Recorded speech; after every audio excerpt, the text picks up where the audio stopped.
Hello, everyone. Today is March 21st, 2020.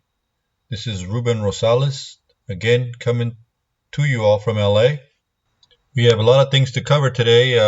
We'll be discussing the coronavirus outbreak, uh, people affected across the United States and the world, the severity of the virus, and how you can protect yourself and your families. We'll cover some of the things that people are doing as they stay home and work on things. And we'll cover places where you can get tested for coronavirus here in the greater Los Angeles area. And we'll be able to recognize that every state has its own coronavirus hotline or 800 number or state number that you can contact if you have symptoms, if you have any information or want any information. So some of the things we'll cover today, we have the U.S. Mexico border closing to non-essential travelers. President Trump enacts the Defense Protection Act of 1950. Italy uses military to enforce lockdown as 627 coronavirus-related deaths take place. The Air Force evacuates 89 Americans from Honduras amidst outbreak. Many states are on lockdown. 75 million Americans are told to stay home. New York is in a state of emergency as Mayor de Blasio of New York calls the city the epicenter of the virus after determining that more than a third of the U.S. cases are from the area. More than 5,100 were reported as of Friday evening. The U.S. death toll passes 250. More than 19,000 cases have been identified. FEMA also declares the situation in New York a state of emergency, calling it a major disaster. Now, what we know about the virus is that there is an incubation period that may be up to 14 days. So there is a time between acquiring or getting an infection and the symptoms. But we must understand that there's cases where people are asymptomatic. They're not displaying any symptoms. And this is why everybody is scared, because it's spreading very rapidly. You may contract it or be carrying the virus and not even know it. Spain is up to 25,000 cases already identified with coronavirus. More than 11,200 people have died around the world. They're mostly in China and Italy. More than 250,000 cases confirmed worldwide. But there is a movement with people singing and sharing music throughout the community. So we have to do our best to try and weather this storm. It is a storm, and we get through it. Well, we just have to stay focused. We have to do as we are told, and we continue. There was a hockey player that put a sign outside on social media to wish his grandmother a happy birthday. Plenty of people singing and showing love in their communities and places such as nursing homes and hospitals and their neighborhoods. And there is an outpour of kindness and a sense of community throughout the United States and the world. I do want to point out that although we have an outbreak and everything that's going bad, in any other day, this would be a beautiful day in Southern California. It's nice, beautiful, and sunny. You look outside, you wouldn't even know there was any problem. But we know different. There is an outbreak, and we must stay alert and stay vigilant.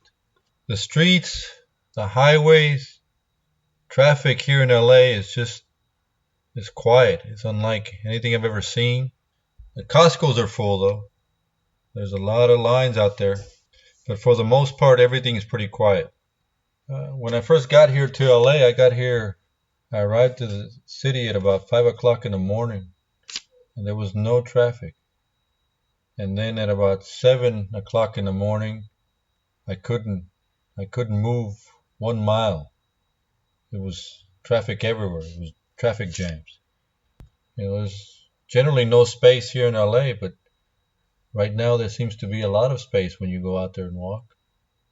And there's always been long lines, but aside from Costco, it's been relatively quiet out there. This is unprecedented here, especially here in LA. Just as a former member of the military in the Air Force, I just never seen anything like this. Might be the worst situation that the world has been in recent years. That's including all the wars, or at least the ones that have transpired while I've been alive. This is a war, by the way. This is a battle that we're having. The enemy cannot be seen. But again, we remain vigilant and everything. God will take care of us. God will walk us through this storm. He's done it before, and we'll continue to get through this. I also want to point out that every movie I see and everything that I see kind of reminds me of what's going on right now. I mean, I just watched a movie Unbroken. I hadn't seen that one for a while, and it was about World War II. So I started thinking about all the, how we prepared and as a country and how we prepared, for the enemy, and we will defeat this. But with that, I also remember the movies that I saw growing up with Arnold Schwarzenegger and Sylvester Stallone, and how one man would go out there and defeat a whole army, and that's that's ridiculous. One person defeating a whole army, and these guys are now in their 70s and they're still coming out in some of these movies. I mean, I love the guys, but it's fantasy. It takes an effort, a unified effort, to win battles, to win this war, and we all doing it together. We all must do it together. I guess the only guy that kind of, there might be several, but for me, the only guy that kind of reminds me of Schwarzenegger and Stallone type of characters is The Rock. He's a modern day Schwarzenegger or Stallone. I like The Rock, but only in the movies can a man like that defeat armies or win against impossible odds. So with all that is happening, I still find time to argue with people. And I don't know why, but let me give you the scenario this morning. I'm talking to somebody who I respect and I love and admire, but they came to me saying that you can't contract the virus if you're taking supplements for your immune system or helping something for your immune system. And that is incorrect. Okay? Doesn't matter how strong your immune system is. You can still contract the virus. You probably won't show any signs or any symptoms for a while, but you can still carry it and you can still spread it. And eventually the symptoms will start showing up. So we have to remember this, folks. I mean, it's common sense. Everybody should be on the same page on this. As I stated before, the incubation period is generally 1 through 14 days, so it can happen anytime during that, or maybe even more, depending on your immune system, depending on how young or how athletic you are. But if you contract the virus, you can certainly spread it to everybody else around you. Okay, so I want to play a bit of an excerpt from the Mayor of New York, Mayor de Blasio, addressing the public, his recent address on COVID-19. Okay, let me now talk to you about the overall situation. And this is the part of each briefing that I really hate to give because it's just astounding and it gets worse each time. But my job is to tell you the truth, and my job is to tell you the facts that you need to know. So here we go. As of 10 a.m. today, we can confirm in New York City 5,151 cases confirmed of coronavirus. And to give you perspective, that is now about 1/3 of all the coronavirus cases in the United States of America. It is about 2/3 of the cases in the state of New York. I hate to say this, but it's true. We are now the epicenter of this crisis right here in the nation's largest city. And we have so much we have to do. Okay, that address was 20 hours ago. So I don't know how much more serious this needs to get before many of you start realizing the importance of it. I know a lot of you are, and I'm not talking about you all. There's still people out there that don't believe this is going to affect them, or they have nothing to do with this, and that is just incorrect. So just stay tuned for more information as we continue to discuss more about this outbreak. I know I spoke about Unbroken earlier, but I woke up this morning just remembering I just had a recent argument with friends about what characters or what actors portrayed the characters in the 1939's The Wizard of Oz, with Judy Garland playing Dorothy. Aside from Dorothy, because she is, the main star, but aside from her, I would say that my favorite character was the Cowardly Lion, played by Burt Lahr. I think it's just a dichotomy between the fact that the lion is the king of the jungle, but he was too afraid. He's the Cowardly Lion. The Cowardly Lion. And there's that epic scene where the Cowardly Lion gets up and starts singing, "If I were king of the forest, not queen, not duke, not prince." I absolutely love that. But who is your favorite character? And I'm thinking about the Wizard of Oz, and I mean it's just that I just feel that there's a direct correlation with what we're going on today with what was happening on the Wizard of Oz. I mean we have to follow this narrow road to get to where we need to get. There is a goal that we're all looking for, and that we're trying to reach. And I mean, I could easily say that Scarecrow, played by Ray Bolger, could be one of the countries that's suffering right now. That's having, because he had his issues to the film. We have the Tin Man with no heart, and that's a disability that could be one of the other countries and that we're dealing with today. And of course, my favorite, the Cowardly Lion. That could be any one of our countries, or America, or any of the other countries that are also dealing with fear and this pandemic. And although what we're going through is not a movie by any stretch of the imagination, we just need to understand that there is a goal, and we need to have our eyes set on that, and we should do our part daily to get through this storm, get through this outbreak, and go on with our lives. So I do want to shift our focus to a very special caller. And are you there, caller? I'm here. Okay. Can you just give us a little bit of information about yourself and your history and our relationship? Well, I'm your brother. I'm a son of three. I'm a child. There's three kids in my family, two parents that have been married, and they never divorced, and it's an intact home, if you want to call it that. My educational background, I have a master's degree, and I have been a teacher, an elementary school teacher for 16 years, and I guess that's it. Okay. Where are you living at? Where are you from?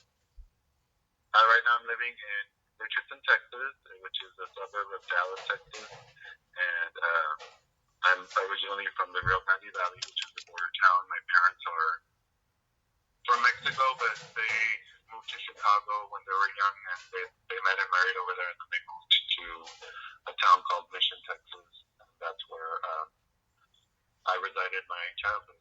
And then for college, I went away to school in San Antonio, and that's where I earned my bachelor's and part of my master's, and then I moved to Dallas for work, and I finished my master's online there. But I've been here in Dallas for 16 years already. Oh, okay. What do you have your master's in? I have a bachelor's in psychology with a minor in business and a master's in administration with a concentration in organizational development. I also have my teaching certificate through alternative certification.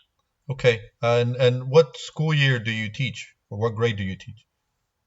I teach mostly elementary at first, second, third, and then I had a pull-up position for fourth, fifth, and sixth grade, where I helped bilingual students there. But I didn't have a classroom at that time. I did that for about 2 years.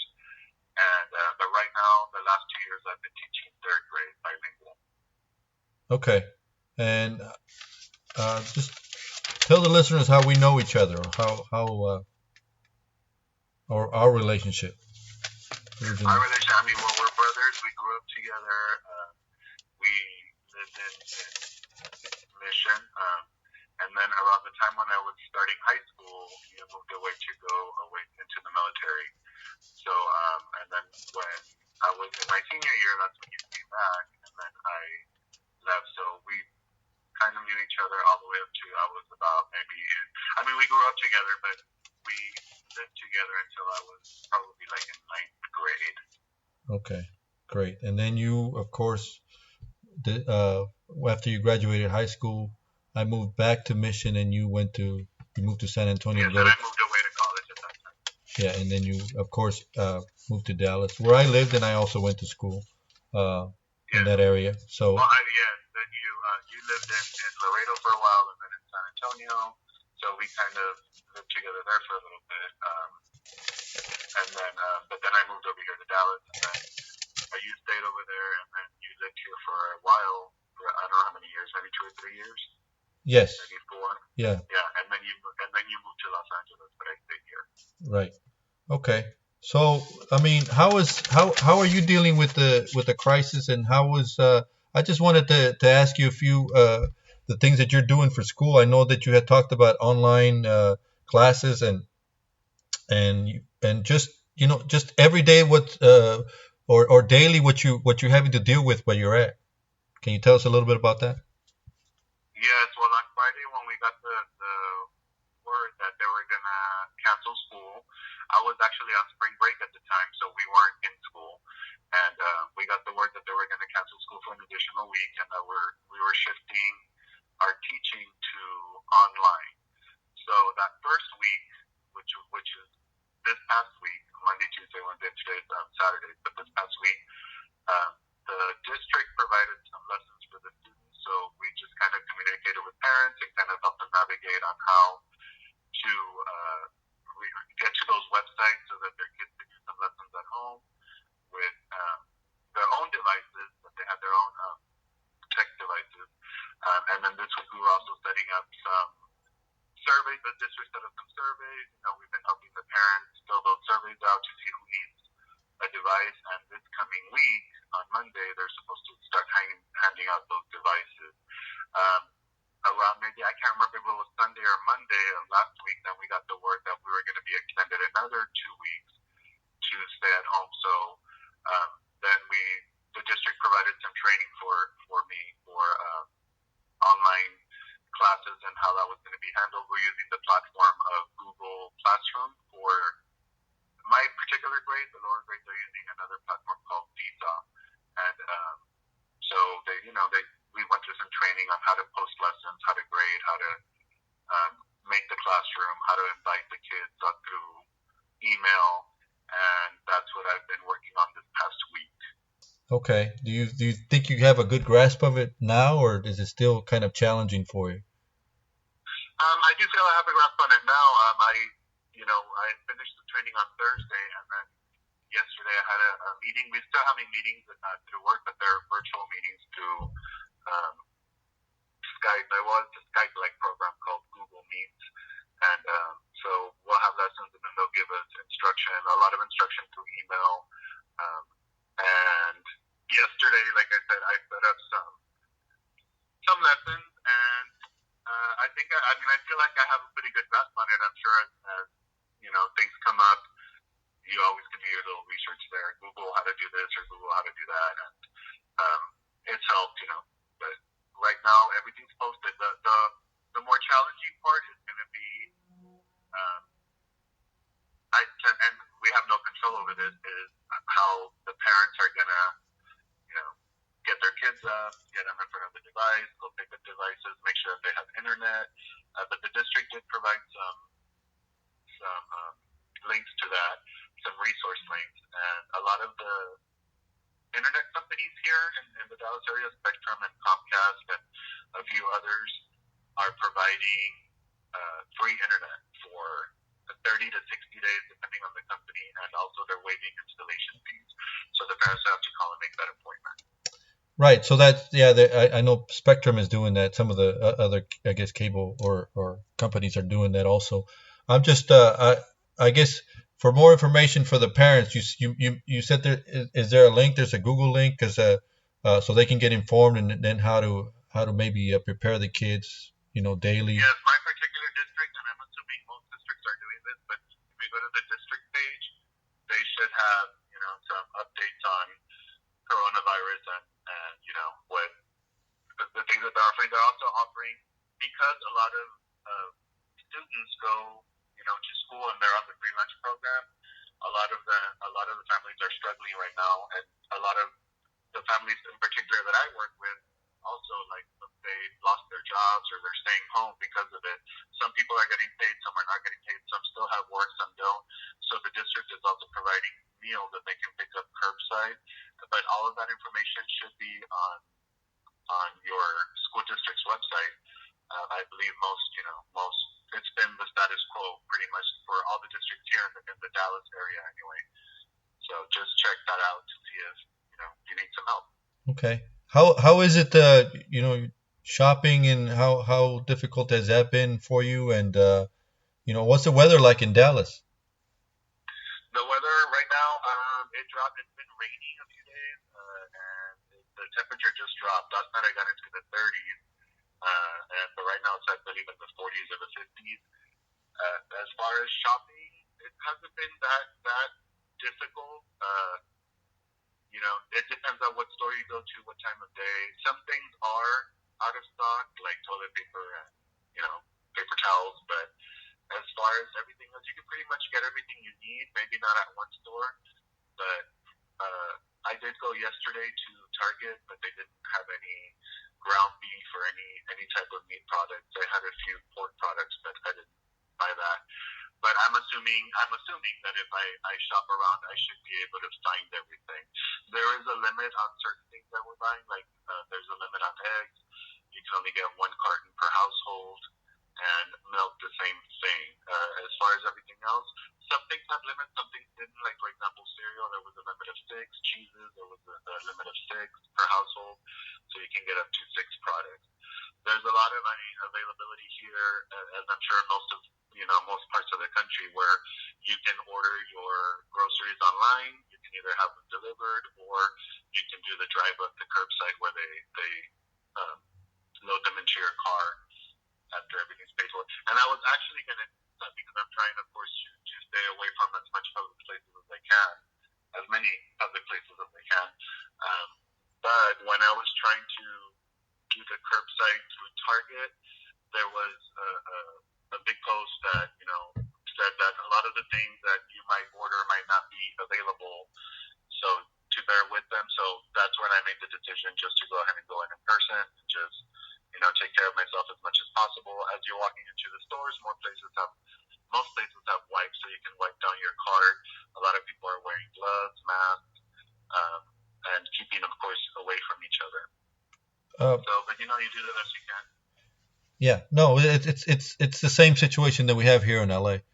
I'm just wondering because most of the places I go, they have a little bit of lines, but not very many. Like the dollar stores and and just the local markets out here, they're not bad at all. There is a space for you to go and see, but the Costco's are still overwhelmed, and I guess people are still buying in bulk.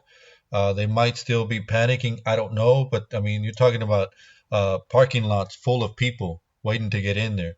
And I don't know if that's the situation the same that's going on over there. Maybe it's some of the. Here in Richardson, there really hasn't been that much, or in my experience anyway, as I've gone to the stores, there have been more people than usual, but not to where like there's no lines out the door. Um, there's a particular grocery store called Tom Thumb where I went the other day, where there was a little bit of a wait, but I would say I was in and out maybe in like 40, 45 minutes, whereas before I would probably go in and out in about 20, so it's double the time there. But other places, like the last time I went to Walmart, I walked up, and that was actually a first for me to walk up to a Walmart cashier, and there was nobody in line. Target, same thing. I was able to go in with minimal wait. There have been some friends that live in the outskirts of Dallas, and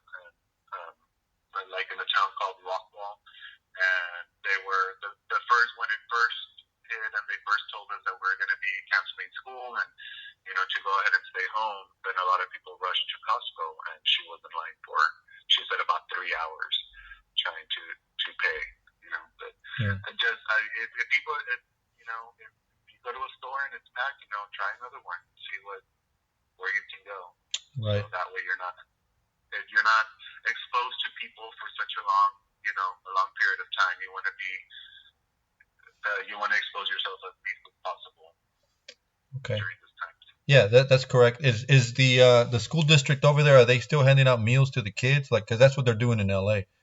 Yes, over here there's curbside pickup. So, and again, like I said earlier, just go to the website, check it out, and they should probably give you locations of where to go, where these meals are going to be made available, and you just drive up and they have them, and they usually give like a certain time of the day, like between this, like for example, between 12 and 1, we're going to be handing out meals at this particular location, so people drive up, and then again at another time, et cetera, et cetera. And right now that's really important because, like I said, a lot of people aren't working, a lot of people don't have any money to go shopping, a lot of people don't even want to go out and shop, and then certain parts of the city, like I said, they're packed lines, and you just want to keep the exposure as minimal as possible.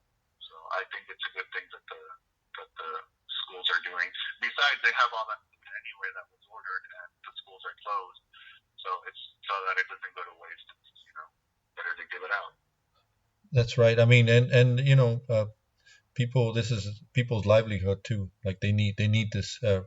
Families need this for their kids.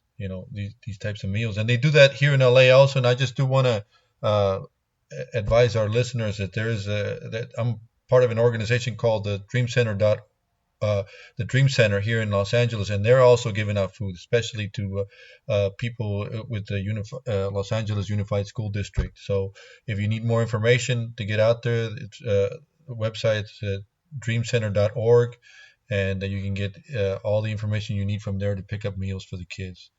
But I was just, yeah, go ahead. Yeah, if you're not close to an organization like that, you can always just go to your city website. Just go to your particular city where you live, their website, and I'm sure that there will be resources for everyone.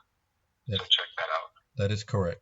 I was talking earlier about I was thinking about the Wizard of Oz and just how there's a correlation with what we're going through, and at least I found a correlation. I don't know, maybe it's just me, but just the 1939 film with Judy Garland playing Dorothy, and you have the Cowardly Lion and the Scarecrow, and I was just seeing like they're following the yellow brick road, which is a narrow road. They're trying to get to a goal, which is what we as people are trying to do.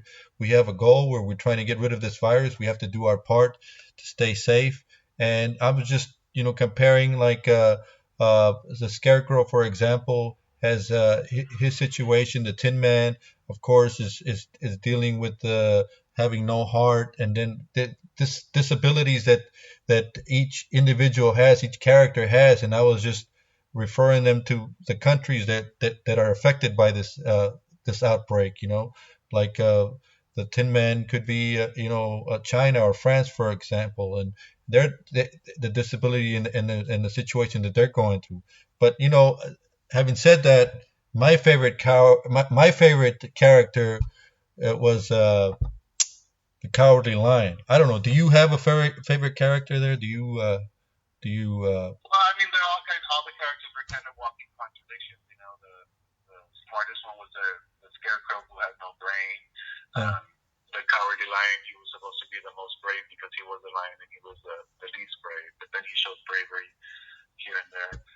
But I would say, I guess my favorite character is the Tin Man because he had no heart, but he had the most feelings. He felt stronger than anybody else. So that's my characters. But I mean, back to that, trying to say, this character, that character, or, they're part of this part of the world or China or whatever. I know that right now I've heard of some situations where some people are getting attacked because there's the Chinese attack. It really doesn't matter where you come from or where it started or labeling. I've heard that, some politicians are labeling the virus as being a Chinese virus. came from, it's already here, and what we just want to do is minimize the exposure. It's because the virus itself isn't going to discriminate. They don't care, it doesn't care, if you're tall, short, perpendicular, black, white, gay, whatever. If it gets to you, then it's going to affect you. So the best thing to do is just try to minimize that exposure. Help everybody out. Fantastic. Very well said. Well, I thank you, caller. Again, we were speaking with Raul Rosales. He's my brother, my younger brother. I never said my name. I'm Raul Rosales. I'm 43 years old. Actually, no, 44. Sorry, I just turned 44. Right. I'm 44 years old. I am a elementary school teacher in the city of Garden, Texas. Fantastic. Well, thank you very much, caller. And we appreciate all the information that you've given us. And just stay safe there in Dallas. Okay. Thank you so much. Stay safe. Don't panic. Yes, and I just want to remind everybody that Raul is correct. I mean, there's no reason for xenophobia. There's no reason to accuse anybody for wherever this virus originated. And I mean, we're all in this together. It's affecting everybody. The enemy is the virus, okay, not the person. But I do want to give out some information on for the people in the greater Los Angeles area that might be showing symptoms or might have questions about the coronavirus. We have the Antelope Valley Public Health Center, and that's in Lancaster, California. Their number is 661-471-4861. We have Central Public Health Center. It's in Los Angeles. That's 213-240-8204. We have Curtis R. Tucker Public Health Center. That's in Inglewood, California. That's 310-419-5325. We have Glendale Public Health Center. That's in Glendale, California. That's 818-500-5762. This concludes our podcast for today, and I want to thank the listeners for joining us. Until next time, Ruben Rosales out.